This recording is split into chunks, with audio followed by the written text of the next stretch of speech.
오늘 이제 사도행전 1장 말씀과 2장 말씀을 통해서 이제 기도함으로 성령의 불을 받아야 합니다라는 제목 가지고 이제 말씀을 전하도록 하겠습니다.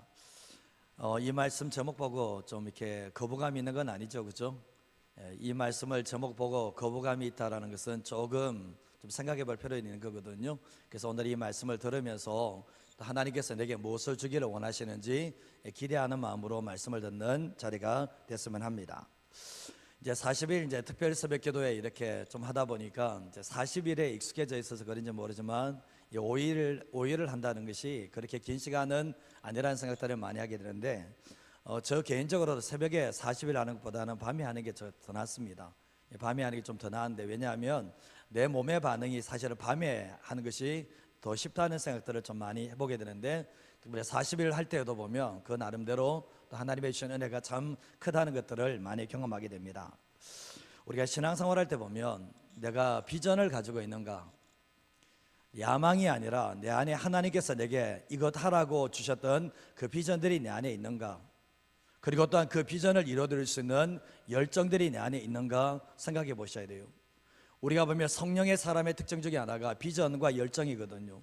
이 비전과 열정이 내 안에 있다면 내가 주님의 길을 끝까지 달려갈 수 있는 하나님의 사람이 될 수가 있지만, 내 안에 하나님께서 이 땅 속에서 내게 맡겨진 그 비전이 없고 내 안에 열정이 없다면 우리가 주님의 사람으로 살아가는 게 아니라 어차피 세상 속에서 세상 사람과 똑같은 가치관으로 살아갈 수 있는 그런 위험성이 있다는 것을 기억하셔야 되는 거예요.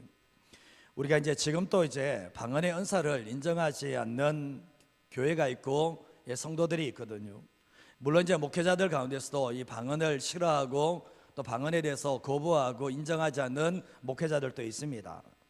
제가 주일날 말씀을 전했을 때 조정민 목사님이 이제 교회에 첫 발을 들였을 때, 서울 온누리교회 갔을 때 그 새벽에 불 꺼진 그 자리에 기도하는 그 자리에 들어가게 되었는데, 이 강단에서 성도들이 무릎을 꿇고 방언 기도를 하는 모습 보면서 기겁을 하면서 이곳이 무슨 이단인가 신비주의인가 이런 얘기를 했다고 제가 말씀을 드렸잖아요.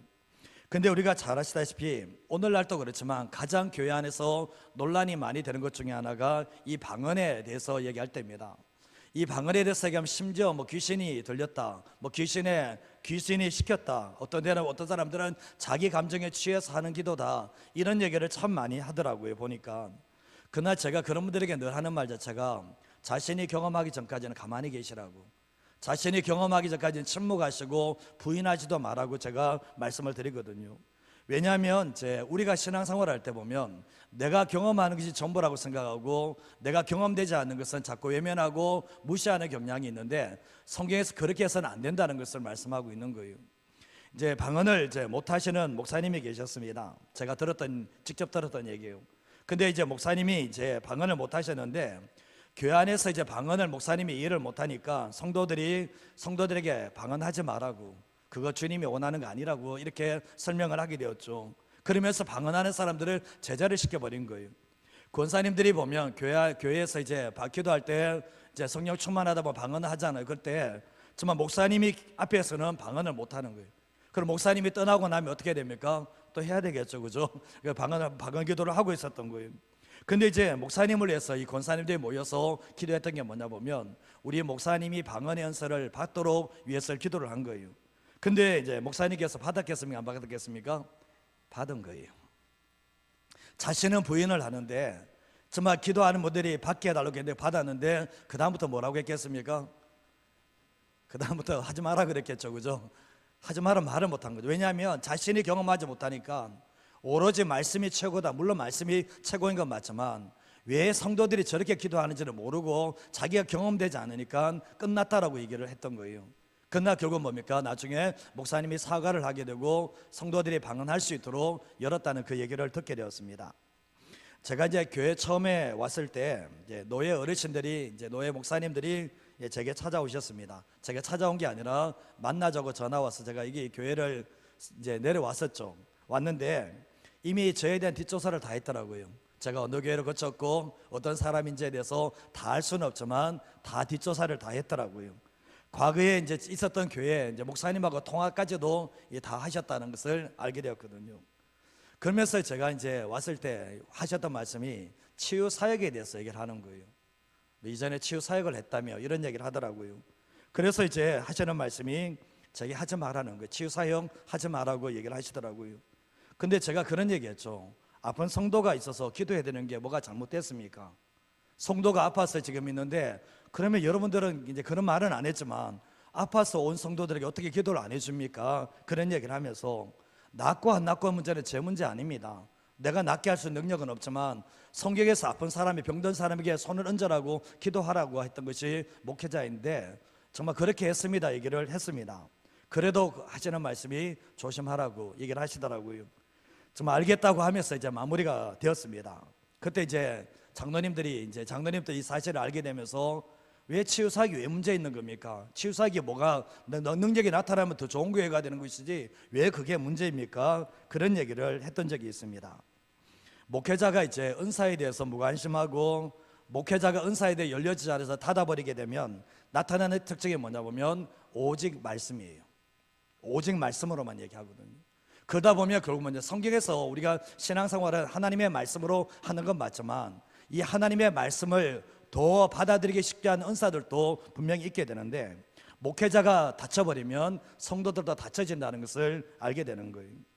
목회자의 말씀 사역이 핵심이다, 성도들의 말씀이 가장 우선순위다, 모르는 사람은 아무도 없습니다. 그런데 우리가 잊지 마셔야 될 것은 성경에서는 말씀만 이야기하는 게 아니라 이 은사에 대해서도 열려져 있고, 그리고 경험해 봐야 된다고 이 주님께서 말씀을 하고 계시는 거예요.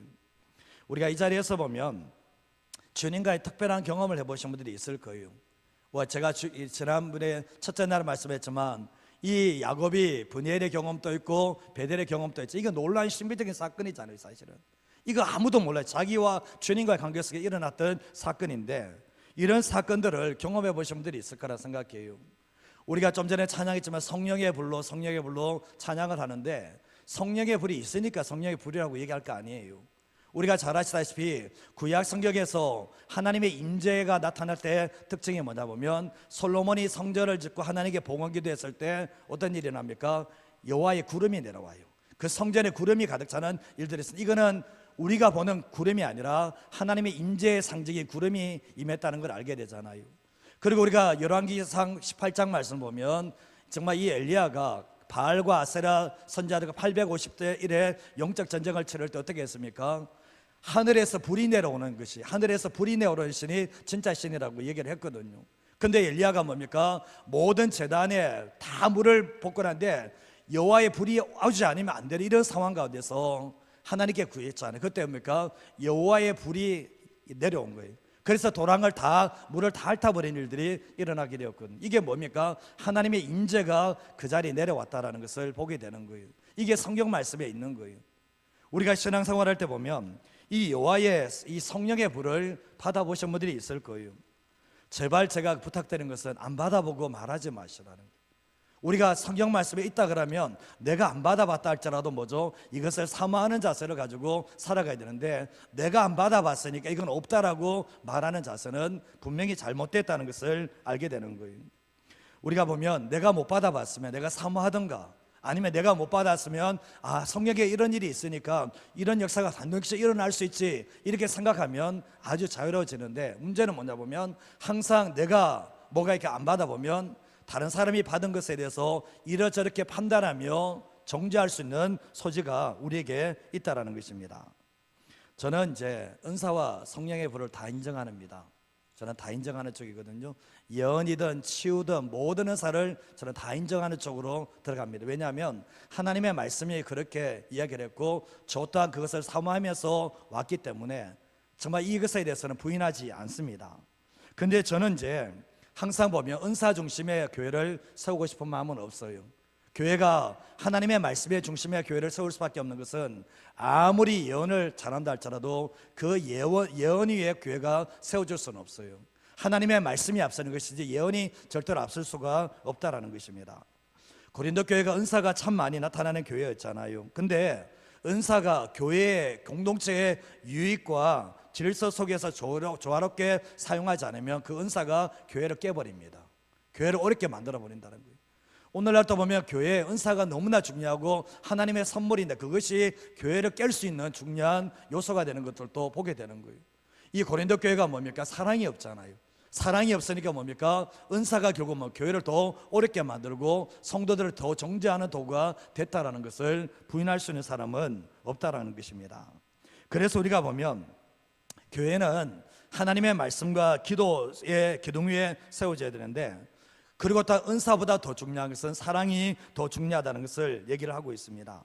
그래서 우리가 보면 자칫 잘못하다 보면 교회가 하나님의 말씀과 기도와 사랑과 이런 것에서 이렇게 교회가 세워지지 않으면, 자칫 잘못하다 보면 교회가 사단의 놀이터도 될 수 있는 것이 교회의 위험함이라는 것입니다.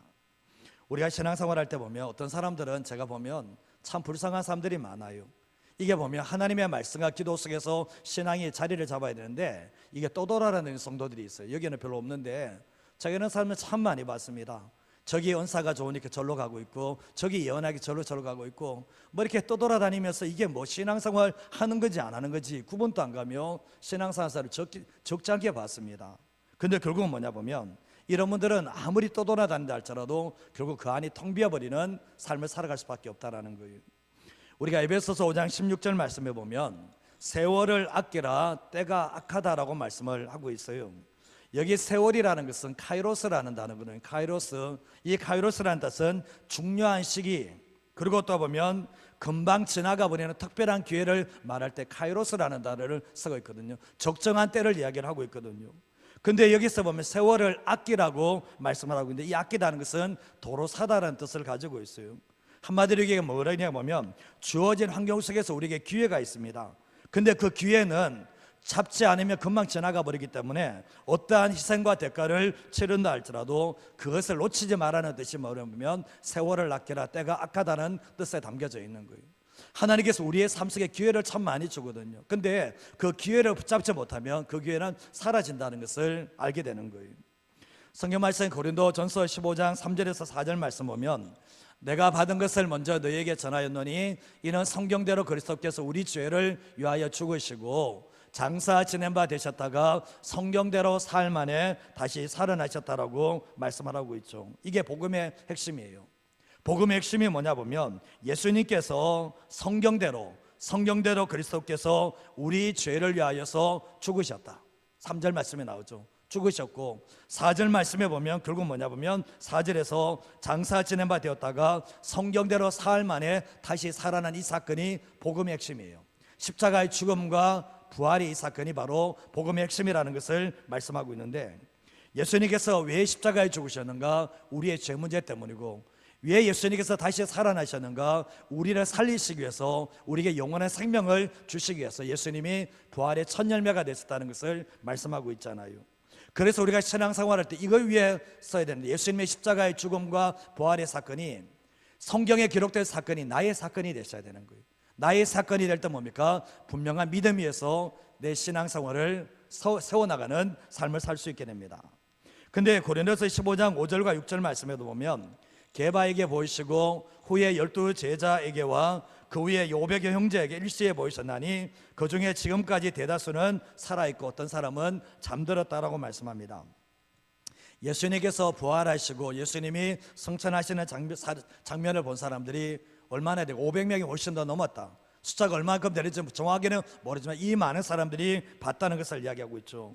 근데 오늘 이 본문의 말씀에 보면 예수님이 승천하시는 이제 장면도 나오고 있는데, 근데 결국 예수님께서 하실 말씀이 뭐냐 보면 1장에서 우리가 좀 읽었던 말씀이 뭐냐 보면 예루살렘을 떠나지 말고 아버지께서 약속하신 것을 기다리라고 주님이 말씀을 하시고, 2장에서 뭐가 옵니까? 성령께서 강림하시는, 성령께서 바람같이 불같이 역사하시는 이 장면이 성경에 기록되어 있다라는 것입니다. 자, 오늘 이 말씀의 첫 번째로 하시는 게 뭔가 같이 한번 읽어보겠습니다. 예수님의 약속을 붙잡고 기도에 집중한 사람들에게 성령님이 찾아오셨습니다. 예수님의 약속을 붙잡고 기도에 집중한 사람들에게 성령님이 찾아오시는 사건이 오늘 이 본문의 사도행전 2장에 등장을 하고 있다는 거예요. 지금도 이것이 유효한가? 지금도 여전히 유효합니다. 하나님의 예수님의 약속을 붙잡고 기도에 집중할 때 성령님이 지금도 오시는가? 지금도 오신다는 거예요. 우리가 보면 신앙생활은 하나님의 약속을 붙잡는 거예요. 어제 제가 말씀드렸죠. 피곤하고 지치고 안 될 때 어디를 지켜야 되는가? 말씀의 자리를 지키라고 말씀했잖아요. 근데 우리는 보면 피곤하고 지치고 안 되면 말씀의 자리를 떠나버려요. 하나님의 역사가 아무것도 없어요, 거기는. 그러나 우리가 뭡니까? 신앙생활은 하나님의 약속, 하나님의 말씀을 붙잡는 것인데, 푸른 마르고 꽃은 시들어도 하나님의 말씀은 영원하다 얘기하면서 우리의 신앙 자체가 예수님께서 산상우순 마지막 부분에 보면 반석 위에 지은 집이 되라고 말씀했거든요. 반석 위에 지은 집이 뭡니까? 하나님의 말씀을 듣고 그 약속의 말씀을 붙잡고 살아내는 사람이 바로 반석 위에 집을 지은 집 사람이라고 말씀을 하고 있는 거예요. 그러나 우리가 반대로 보면 하나님의 약속을 붙잡지 않고 자기 멋대로 삶을 살아가는 것이 뭡니까? 인생길이 다 끝났을 때 뭡니까? 아무리 예수님을 믿는 사람일지라도 그 집은 어디예요? 모래 위에 짓는 집이 된다는 것을 말씀하고 있는 거예요. 우리가 이제 민수기 23장 19절 말씀을 같이 한번 읽어볼까요? 같이 읽겠습니다. 하나님은 사람이 아니시니 거짓말을 하지 않으시고 인생이 아니시니 후회가 없으시도다. 어찌 그 말씀하신 바를 행하지 않으시며 하신 말씀을 실행하지 않으시랴. 여러분 거짓말 안 하시죠, 그죠? 거짓말 안 해보신 분, 우리 이쪽에는 우리 장동건 이사님 많으신 것 같고, 이쪽에는 자 우리 원로 목사님 많으신 것 같고, 자 우리 거짓말 안 하시죠, 그죠? 대답이 없으시네. 예, 자 우리 거짓말 별로 안 하시는 분들이 별로 없다 생각하는데, 근데 보면 하나님은 뭡니까? 사람이 아니시기 때문에 거짓말을 하지 않는다라고 말씀합니다. 그리고 하나님은 인생이 없으시기 아니시기 때문에 후회가 없다라고 말씀하시면서 하나님은 그 말씀하신 바를 행하지 않으시며 말씀을 실행하지 않는 일이 없다라고 말씀을 하고 계시거든요. 근데 하나님은 자신이 말씀하신 것은 반드시 거짓말하지 않고 반드시 실행하시는 분이시라는 것을 말씀하고 있는데, 고린도서 1장 20절 말씀에도 보면 하나님의 약속은 얼마든지 그리스도 안에서 예가 되니 그런즉 그로 말미암아 우리가 아멘하여 하나님께 영광을 돌리게 되느니라 라고 말씀하고 있습니다. 하나님의 약속은 그리스도 안에서 예가 된다는 거예요. 무조건 예라는 거예요. 하나님의 말씀은 무조건 틀린 말씀이 없다라는 거예요. 그래서 우리가 보면 하나님의 약속에 아멘할 때, 그 말씀을 받아들이고 그 말씀이 내게 이루어지기를 위해서 아멘할 때 우리가 하나님께 영광을 올려드리게 된다라고 말씀하고 있습니다. 신앙생활할 때 잊지 마셔야 될 것은 나는 틀려도 하나님은 맞아요.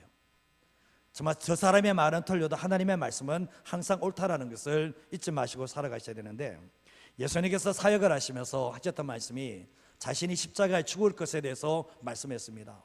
예수님의 제자들이 이해를 못하는 거예요. 왜냐하면 예수님의 제자들은 자기 인생을 걸고 예수님을 따라왔는데 예수님이 죽는다고 얘기하는 거예요. 십자가에 죽는다라고 말씀을 하시고, 또한 예수님께서는 3일 만에 다시 살아난다라고 제자들에게 말씀을 하시고 약속을 하셨는데, 그 말씀이 성취되었습니까? 안 되었습니까? 성취가 되었죠. 예수님은 자기가 죽을 것이다, 다시 살아날 거라고 약속하셨지만 그 약속대로 다 살아나는 하나님의 역사가 있게 되었거든요. 그런데 오늘 우리가 사도행전 1장 3절에서 5절 말씀해 보면 예수님께서 고난받으신 후에 확실한 만인 증거로 친히 살아계심을, 부활해서 살아계심을 40일 동안 보여주시면서 내가 부활했다는 것을 보여주셨던 거예요. 그리고 40일 동안 하나님 나라의 일을 말씀을 하시게 되었는데, 4절 말씀에 넘어가 보면 사도와 함께 모여서 그들에게 분부하여 이르시되 예루살렘을 떠나지 말고 내게서 들은 바 아버지께서 약속하신 것을 기다리라고 말씀을 하고 있는데, 주님이 뭘 약속하셨는가? 5절 말씀에 나오는데, 요한은 물론 세례를 베풀었으나 너희는 몇 날이 못 되어서 성령으로 세례를 받게 될 거다. 이 약속을 주님이 하셨던 겁니다. 몇 날이 못 돼서 성령으로 세례를 받을 거라고 말씀을 하셨는데, 우리가 제가 좀 전에 봤지만 예수님께서 부활하고 성천하신 것을 장면을 본 사람들이 500명이 훨씬 넘는 숫자가 보게 되었는데, 그 모든 사람들에게 다 기회를 줬던 거죠. 너희가 예루살렘 떠나지 않고 아버지께서 약속하신 기다리면 몇 날이 못 돼서 성령으로 세례를 받게 될 거라고 주님이 말씀을 하셨는데, 듣는 모든 사람이 다 남았는가? 듣는 모든 사람이 남지 않았습니다. 소수의 사람들만 거기에 남았다는 것을 알게 되잖아요. 근데 예수님께서 말씀하시는 가치를 알아야지 남게 되는데, 무엇이 중요한지를 모르면 그 자리에 남아있지 못하다는 거예요. 세상적인 가치관이 있고 생존의 우선순위를 가진 사람들이 남아있겠습니까? 거기에 정말 너희가 몇 날이 못해서 성령으로 세례받는다, 성령이 얼마나 중요한지를 모르고 예수님의 약속이 얼마나 중요한지를 모르는 사람이 거기 남아있을까? 남아있지 않는다라는 거예요. 근데 예수님의 그 말씀을, 약속을 가장 중요한 가치로 생각하는 사람들은 거기에 남게 되지만, 예수님의 약속하신 그 말씀을 가장 중요한 가치로 여기지 않는 사람들은 이게 무슨 얘기야? 내 삶이 중요한 거지 저까지 성령이 뭐라고 중요해? 이러면서 그건 뭡니까? 자기의 집으로 돌아가는 일들이 있게 되었던 겁니다. 지금도 마찬가지 않습니까? 주님께서 우리에게 기회를 주실 때 어쩌면 생각해 보십시오. 기회를 잡는 사람이 있는가 하면 기회를 못 잡는 사람들이 있는데, 세상적인 가치관으로 살아가고 생존이 삶의 목적인 사람들은 주님이 어떤 말씀을 해도 그 사람은 기회를 못 잡는다는 거예요. 우리의 삶에 그렇습니다. 정말 예수님의 말씀이 생명이고 하나님 나라의 가치관을 가진 사람이 붙잡는 삶을 살게 되는 것이지, 그렇지 않은 사람들은 이 성령의 역사를, 성령의 세례를 가볍게 여겨버릴 수가 있게 된다는 거예요. 우리가 잘 아시다시피 하나님의 자녀라 할지라도 예수님의 말씀을 무시해버릴 수 있습니다.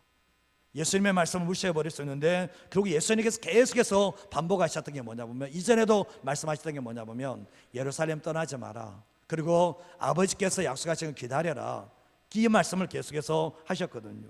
그러나 정말 이 약속의 말씀을 성취하려면 대가를 지불하셔야 돼요. 아무런 대가를 지불하지 않은 것은 그만큼 가치가 없는 것처럼 주님께서는 뭡니까? 기다려서 받으라고 주님이 말씀을 하셨던 거예요. 13절과 14절 말씀에도 보면, 그들이 이제 요한은 다락방으로 올라가는데 정말 예수님의 제자들의 이름에 쭉 거기 다 나오고 있죠. 그리고 14절 말씀에 보면, 여자들과 예수의 어머니 마리아와 예수의 아들과 더불어 마음을 같이하여 오로지 뭐에 있었다고요? 기도에 힘썼다라고 말씀을 하고 있는 거예요. 혼자 기도한 것이 아니라 120명이 한 자리에서 거기서 함께 기도를 했다. 우리가 기도를 혼자 할 때는 기도가 불이 붙기는 힘들어요. 그러나 함께 기도하면 기도에 불이 붙는 것처럼 120명이 그 자리에 함께 모여서 정말 이 마가의 다락방에서 함께 기도를 하게 되었던 거예요. 그리고 또한 어떻습니까? 이들이 오로지 기도에 힘썼다. 더불어 마음을 가져 오로지 기도에 힘썼다는 게 뭡니까? 보면 다른 것은 다 제껴두고 전심으로 주님께 기도를 하게 되는데, 기도의 목적도 선명합니다. 지금 내 삶의 문제를 해결할 수 기도하는 것도 아니고, 지금 내가 뭔가 기도의 응답을 받기 위해서 기도하는 것도 아니고, 내 몸이 치유받기 위해서 기도하는 것도 아니고, 기도의 응답의 한 가지 요건이 있다면 성령 받기 위해서, 예수님이 하나님 아버지께서 약속하신 그 성령을 받기 위해서 한 자리에 모여서 이 기도에만 집중을 했다는 것을 보게 되는 거예요. 언제까지 기도하는가? 받을 때까지. 몇 날이 맺혀서 했는데, 이 몇 날이 10일이거든요. 10일 동안 기도를 했는데 몇 날이 못해서 반다 했지만, 언제까지 기도를 했는가? 아버지께서 약속하신 걸 줄 때까지 그들이 기도를 했다는 것을 보게 되는 거예요. 이들이 삶이 안 바쁩니까? 이들의 삶이 한가한 사람들입니까? 아니잖아요. 그러나 가장 중요한 가치가 예수님의 말씀, 예수님의 약속이고, 가장 중요한 가치가 그럼 뭡니까? 하나님의 말씀이라는 것을 알기 때문에 그 자리에 남아서 10일 동안 정말 다른 거 다 내려놓고 삶의 우선순위가 아버지께서 약속하신 그 성령 하나 받기 위해서, 성령 받기 위해서 이 자리에 있었다는 것을 말씀을 통해서 보게 되는 거예요. 우리가 어저께 봤지만 야곱도 마찬가지 그러지 않습니까? 이 야복강가 앞에서 응답받을 때까지 끝까지 하잖아요. 환도뼈가 부러져서 그 자리에서 응답받을 때까지 물러서지 않잖아요. 그때 주님이 뭡니까? 정말 이렇게 이름부터 바꿔주시고 여호와의 얼굴을 봤다라고 했던 것처럼, 오늘 이 본문에 나오는 사람들도 마찬가지로 응답받을 때까지 기도했다는 것을 알게 돼요. 과거에 예수님의 제자들이 이런 기도를 했던 적이 있는가? 이런 기도했던 적이 없어요. 게세마네 동산에서 예수님은 땀이 핏방울 되도록 힘써 애써 더욱 간절히 기도하는 예수님의 제자들은 뭐 했습니까? 뭐 했죠? 다 졸고 있었죠. 졸고 있는 그런 일들이 있었잖아요. 예수님의 제자들은 예수님이 하셨던 말씀이 어떻게 1시간도 기도를 못하냐는, 어떻게 1시간도 기도를 못하냐고 주님이 책망을 하셨거든요. 근데 결국 뭡니까? 정말 예수님께서 떠나시면서 마지막 유혹 같은 말씀, 예루살렘 떠나지 말고 아버지께서 약속하신 성령을 기다리려고 했을 때 이들이 10일 동안 그 약속에 붙잡고 기도하는 삶으로 나아갔다는 것을 알게 되는 거예요. 이들은 대가를 지불했습니다.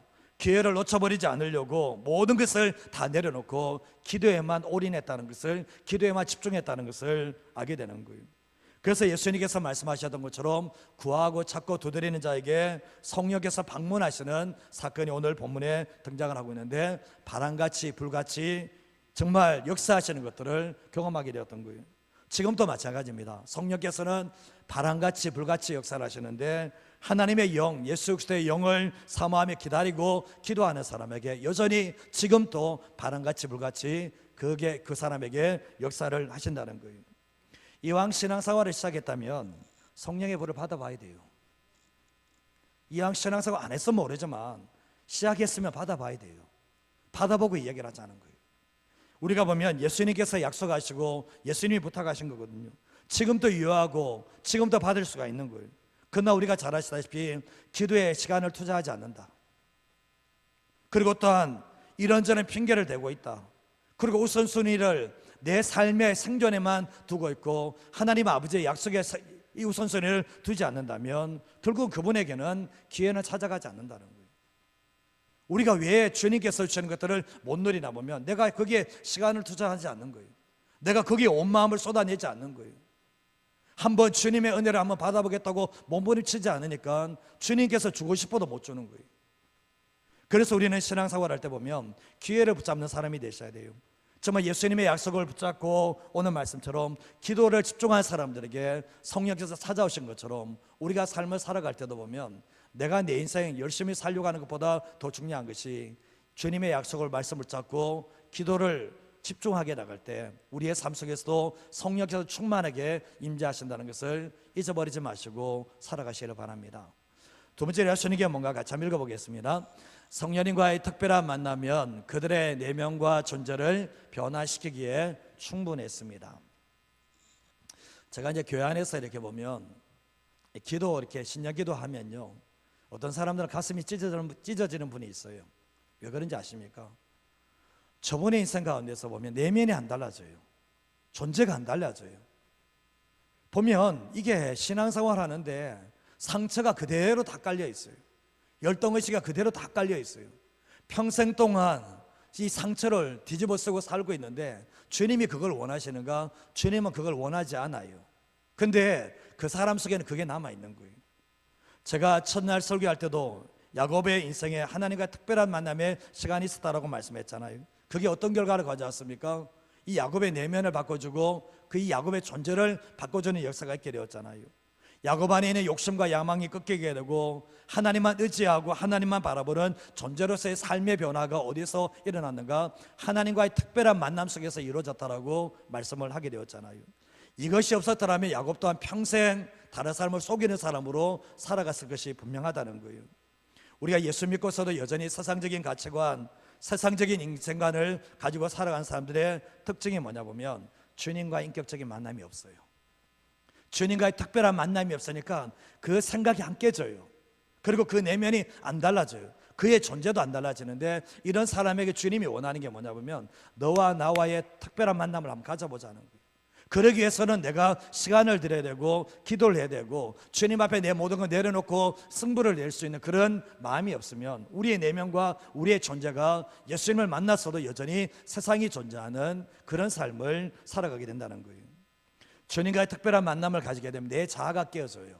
내 자아가 깨어지면서 내 인생이 달라지는, 내 존재가 달라지는 경험하게 했지만 주님과의 특별한 만남이 없으면 겉모습은 교인인 것 같지만 실상은 결국은 세상 사람으로 살아갈 수 있는 소지가 너무나 많은 것이 저와 여러분의 모습이라는 거예요.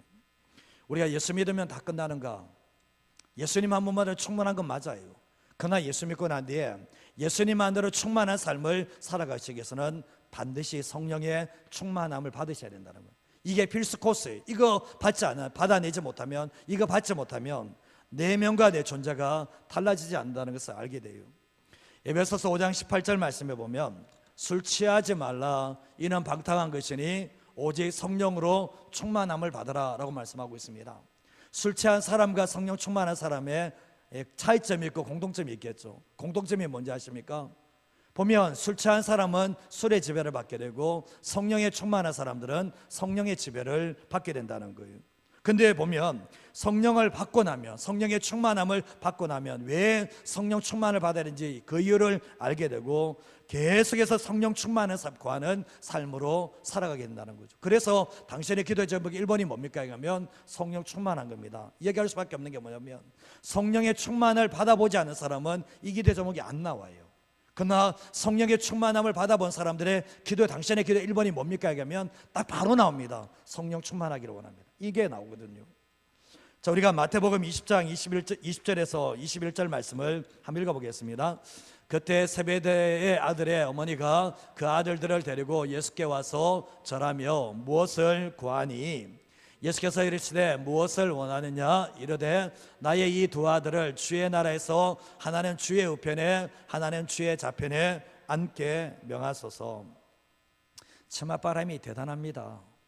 예수님의 제자로 갔는데 세베대 아들의 어머니, 정말 이렇게 요한과 야고보의 어머니가 예수님께 아들들을 데리고 와서 예수님께 절하면서 무엇을 구하는 게 뭡니까? 주의 나라가 임할 때 하나는 왼쪽 하나는 오른쪽에 앉게 해달라고 요청하거든요. 근데 24절에서 27절 말씀에 보면 나머지 열제가 그 두 형제에 대해서 뭡니까? 분이 여기는 거예요. 그러면서 그때 예수님께서 제자들을 불러다 가지고 세상 사람들은 결국 권세를 부리는 줄을 너희는 알거지만 너희 중에는 그렇지 않아야 하니니 그 너희 중에 누구든지 크고자 하는 자는 너희를 섬기는 자가 되고 너희 중에 누구든지 어떠함이 되고 하는 자는 너희의 종이 되어야 된다라고 말씀하시면서 세상적인 가치관과 정반대 얘기를 하고 계시다는 거예요. 예수님께서 이 예수님의 제자를 부르셨는데 예수님의 제자가 되고서도 그들의 내면이 달라졌습니까? 물론 안 달라진 건 아니에요. 그러나 그들의 내면 속에 뭐가 있습니까? 겉모습은 예수님의 제자이지만 속 사람은 뭡니까? 여전히 세상이 존재해서 시기와 질투가 있고 저 사람보다 내가 더 잘 돼야 되고 내가 어떤이 돼야 되고 이런 마음들을 여전히 가지고 있기 때문에 서로 사랑하거나 서로 연합한 모습은 없었다는 것을 알게 돼요. 내면 안에 시기와 질투가 있고 어떤 데로 가는 그 교만이 찾고 있었기 때문에 그들 안에는 열등의식이 잔뜩 깔려져 있는 그런 모습을 보게 되는 거예요. 내면이 지금 치유가 안 된 거예요. 내면이 정리가 안 됐다는 것을 알게 되잖아요. 그리고 또 요한복음 20장 19절 말씀에도 보면 같이 한번 읽어볼까요? 이날 곧 안식 후 첫날 저녁 때에 제자들이 유대인들을 두려워하여 모인 곳에 문들을 닫았더니 예수께서 오사 가운데 서서 이르시되 너희에게 평강이 있을지어다. 아멘. 예수님께서 십자가에 죽으셨죠. 자기들의 스승이 예수님이 십자가에 죽고 난 이후에 우리도 잡혀 죽을 수 있다. 우리도 언제든지 예수님을 따라갔기 때문에 잡혀 죽을 수 있다는 그 마음이, 유대인들을 두려워하는 그 마음들이 있었잖아요. 죽음에 대한 두려움들을 가지고 있었는데 또한 예수님이 떠나고 난 이후에 미래에 대한 염려가 있었습니다. 예수님 한 분이면 내 삶을 책임져 줄 거라 생각했는데 예수님께 모든 인생을 다 걸었는데 예수님이 떠나가 버린 거예요. 그러니까 우리의 미래는 어떻게 할 것인가, 정말 이런 생각이 들게 되었죠. 그래서 결국 뭡니까? 정말 이 두려움과 염려가 그들의 제자 속에 있었다는 것을 부인할 수는 없는데 결국 뭡니까? 이런 모습 자체가 뭡니까?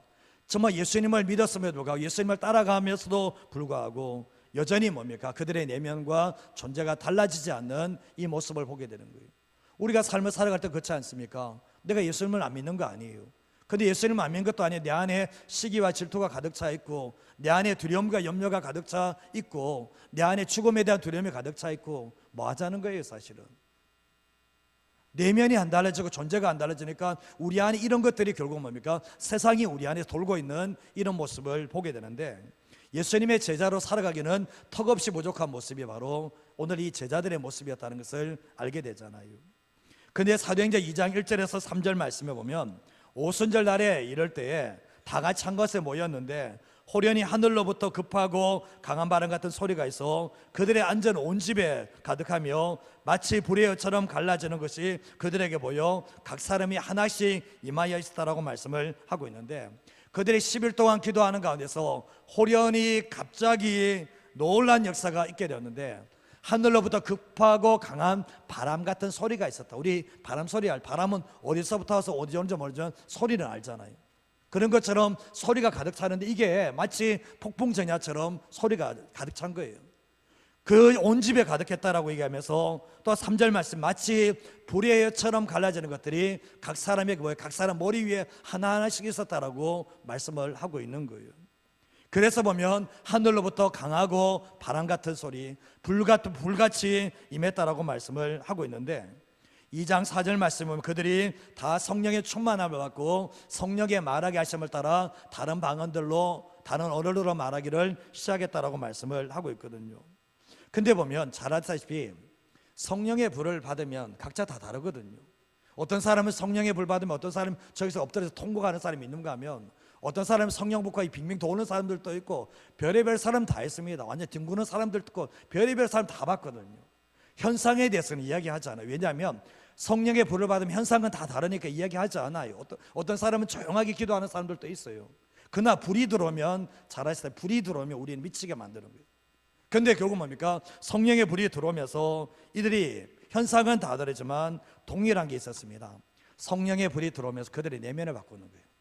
성령의 불이 안에 들어오면서 겉모습을 바꾸는 게 아니라 뭡니까? 내면을 바꾸는 역사가 있고 그들의 존재를 바꾸는 성령의 역사가 일어나게 되었던 거예요. 이전에는 보면 시기와 질투가 있고 세상적인 욕심과 야망이 그들 안에 가득하게 있었죠. 그리고 죽음에 대한 두려움도 있고 있었는데, 이 성령의 불을 받고 난 뒤에 달라진 게 뭐냐? 그들 안에 이제는 죽음의 두려움도 없고, 그들 안에 시기와 질투도 없고, 세상적인 욕망과 야망도 사라지는 역사들이 어떻게서 왔는가? 성령의 불로 통해서 바람같이 불같이 임했을 때 그들 안에서 변화되지는 하나님의 역사가 있게 되었던 거예요.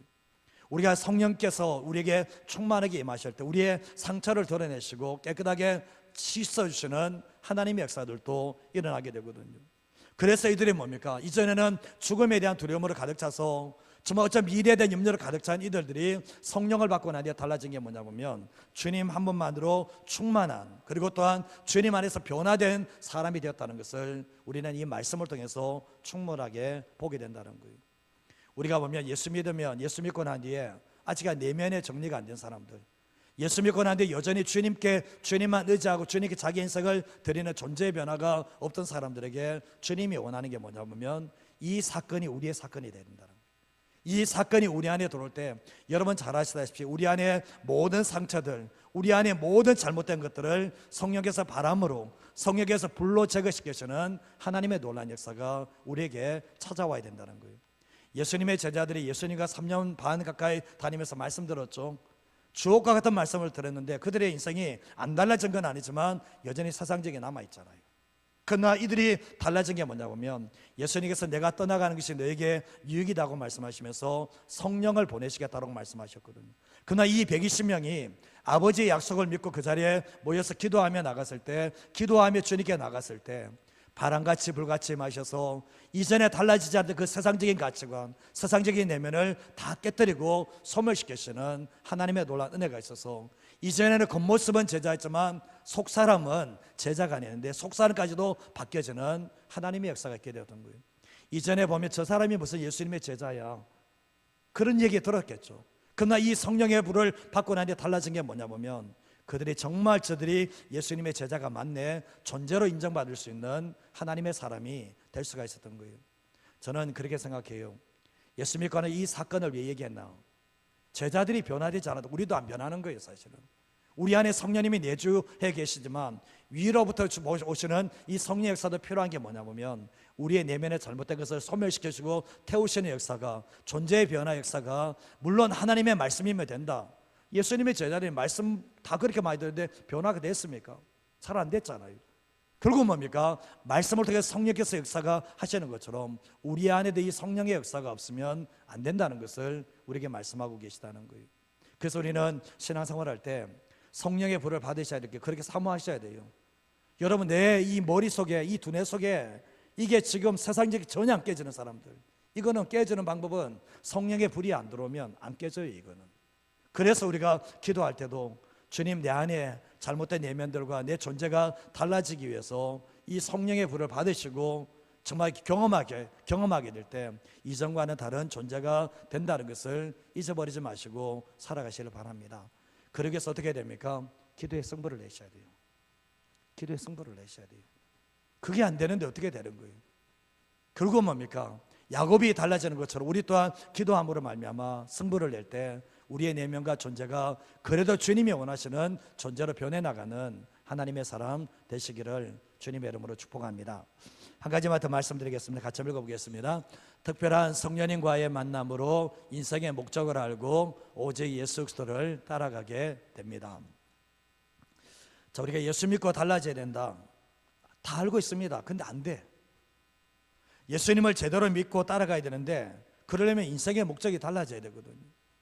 여러분 잘 아시다시피 인생의 목적이 이게 보면 예수 믿는데도 불구하고 인생의 목적이 똑같아. 안 믿는 사람하고 건강하기를 원하고 내 자녀들 잘 되기를 원하고 내 삶 잘 되기를 원하고 뭐 이거 뭐 껍데기 이거 똑같은 거잖아요. 사실은 안 믿는 사람이 부처에 가서 절하면서 원하는 거나 교회 와서 하나님께 기도하는 거는 뭐가 달라요? 내용은 똑같은데 인생의 목적이 안 달라지는 거잖아요. 우리가 보면 그래서 우리가 세상적인 그리스도인으로 살아가는 사람들은 이 삶의 인생의 목적이 안 달라졌어요. 그러나 세상 속의 그리스도인으로 살아가는 사람들은 인생의 목적이 달라져 있는 삶인데 더 이상 자기를 위해서 살아가는 게 아니라 자기를 구원해 주신 주님을 위해서 살아가는 그 삶의 목적이 달라지게 된다는 거예요.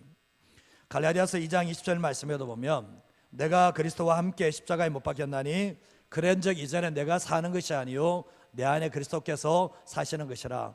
이제 내가 육체 가운데 사는 것은 나를 사랑하사 나를 위하여 자기 자신을 버리신 하나님의 아들을 믿는 믿음 안에서 사는 것이라 라고 말씀합니다. 우리가 잘 아시다시피 예수님의 제자들이 예수님을 믿었지만 자기가 다 살아있거든요. 자기가 죽은 것을 죽었음이라고 받아들이지 않아요. 자기 것이 모두 다 사라지잖아요. 근데 우리가 예수님을 만나고 난 뒤에 성령을 충만해지고 났을 때 특징이 뭐냐 보면 내가 이 땅에 살아가는 이유가 나를 위해 살아가는 게 아니구나. 나를 위해서 자기 아들을 버리신 하나님의 아들을 믿는 믿음 안에서 살아가는 삶이 되어지는 건 그게 바로 성령님이 찾아오실 때 가능하다는 거예요. 누구를 위해 사는 것인가, 나는 무엇을 위해 사는 것인가, 그것에 대해 선명하게 대답을 할 수가 있다는 거예요. 누가복음 3장 16절 말씀해 보시면 요한이 이제 모든 사람에게 대답하여 이르되 나는 뭐죠? 물로 세례를 주거니와 나보다 능력이 많으시니가 내 뒤에 오시는데 나는 신발끈도 풀지 못하는데 그는 누굽니까? 예수님이잖아요. 예수님이 뭘로 세례를 주십니까? 성령과 불로서 준다고 그래요. 성령과 불로서 너에게 세례를 준다라고 이미 예언을 했거든요. 그리고 누가복음 12장 49절 말씀 다 읽어보겠습니다. 같이 읽겠습니다. 내가 불을 땅에 던지러 왔노니 이 불이 이미 붙었으면 내가 무엇을 원하리요? 내가 불을 던지러 왔다. 근데 우리가 이게 심판의 불이라고 이야기하신 분이 있는데 그건 틀린 얘기는 아니에요. 그러나 이 불이 성령의 불이면 내가 불을 땅에 던지러 왔는데 이 불이 붙어버리면 더 이상 원하는 게 없다라는 거예요.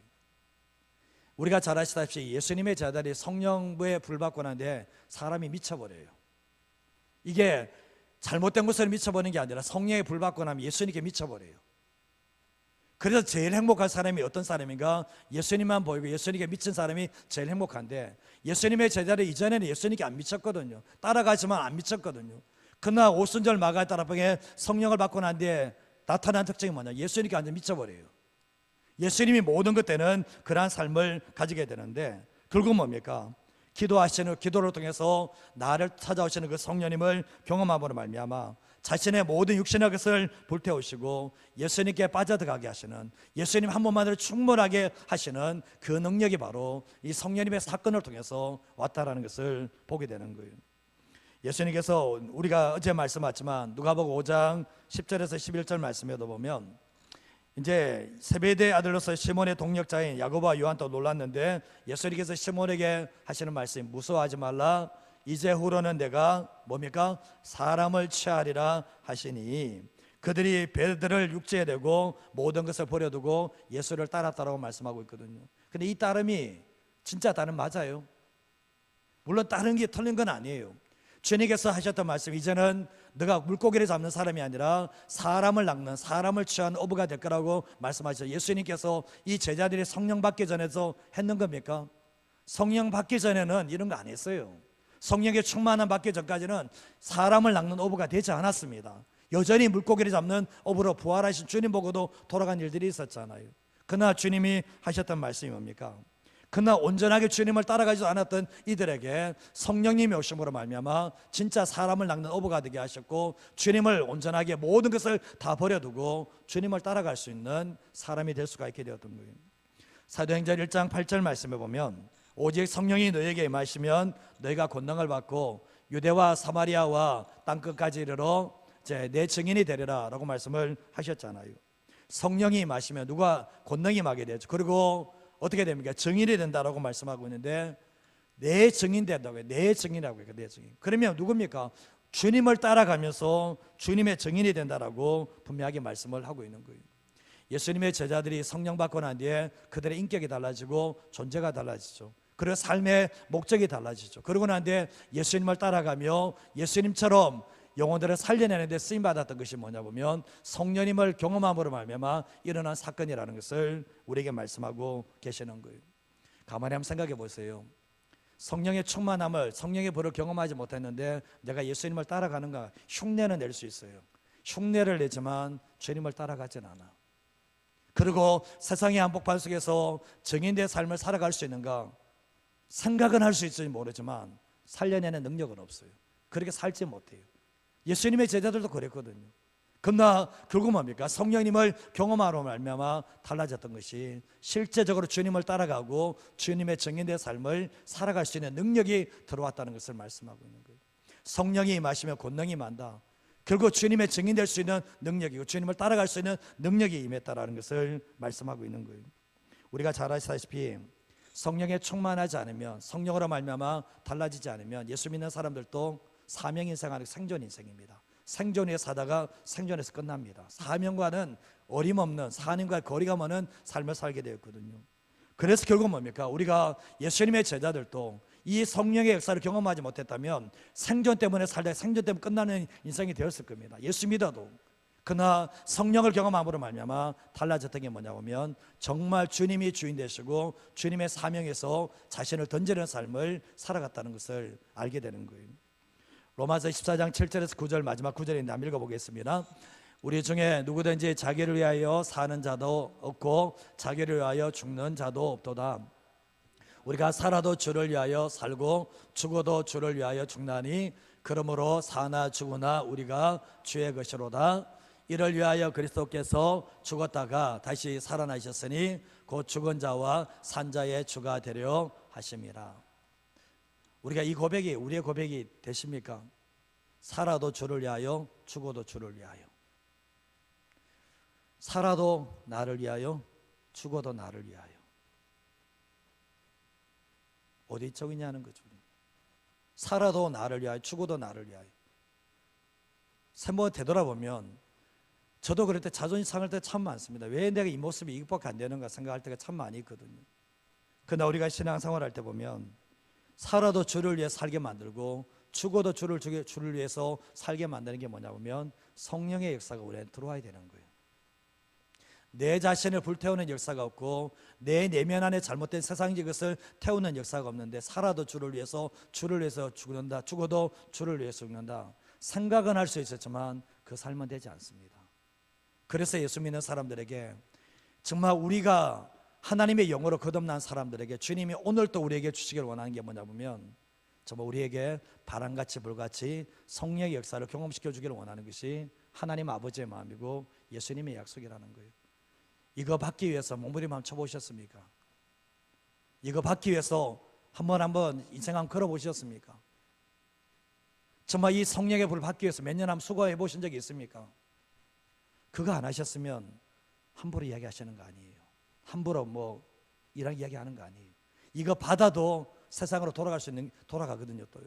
그래서 계속해서 우리는 성령을 받아야 될 이유가 뭐냐면 받지 않으면 우리 안에 결국 뭐냐면 주님의 인생의 길을 따라갈 수 있는 사람이 되지 못하기 때문에 그렇습니다.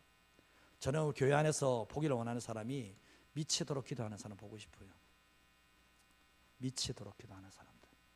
뭐가 한 맺힌 사람처럼 정말 이렇게 그 안에 성령의 불이 들어와서 미치도록 기도하는 겉모습 말고 겉모습 이렇게 포장해서 이렇게 말고요. 그 모습이 있는 것이 진짜 교회 모습 아닙니까? 교회의 생명은 임재에 있습니다. 성령의 임재에 있어요. 예배의 생명도 성령의 임재에 있어요. 이게 안 되니까 우리 인생이 안 되는 거예요. 여러분, 주님을 어떻게 뵈실 겁니까? 저와 여러분들 어떻게 주님 모실 겁니까? 고상하게 살다가 주님 모실 겁니까? 정말 예수님을 믿었지만 고상하게 생존에 매여서 겉만 잘 만들어서 주님 만날 겁니까? 아니면 정말 예수님께 미친 사람으로 주님을 만나실 겁니까? 그 선택은 내가 하는 거예요. 오늘 이 120명이 남았던 것도 그들의 선택이거든요. 그러나 나머지 떠나간 사람들도 본인의 선택이었습니다. 이 자리에서 마찬가지입니다. 기도합시다 얘기하면 떠나가는 사람도 본인의 선택이에요. 그러나 이 자리에서 그 받기 위해서 내가 정말 주님께 기도하는 그것도 나의 선택이 될 겁니다. 그러나 잊지 마십시오. 떠나는 사람들에게는 없습니다. 그러나 남아있는 사람들에게는 주님께서 모든 것을 다 주셨다는 거예요.